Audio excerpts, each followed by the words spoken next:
ታሪክ የሚጀምረው እዚህ ጋር ነው። ባዲ ቢልዲንግ ከምታስቡት በላይ ባዲ ቢልዲንግ ህይወቴን ቀይሯል።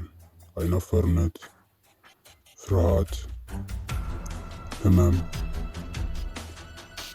እና ደግሞ ከሁሉም በላይ አስተሳሰቤን ማለትም ከፊዚካል በላይ ሜንታሊቲ ላይ አሪፍ ለውጥ አይችበታለሁ።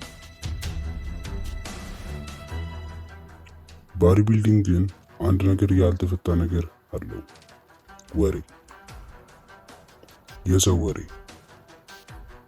ባዲ ቢልዲንግ ጥሩ አይደለም፣ እድሜ ገና ነው፣ ቁመት ያሳጥራል፣ የማሰብ ደረጃን ይቀንሳል እና የመሳሰሉት እንዳሉ እና ይህ ወሬ እውነት ነው ወይስ የውሸት መረጃ ነው? እሱን እናያለን።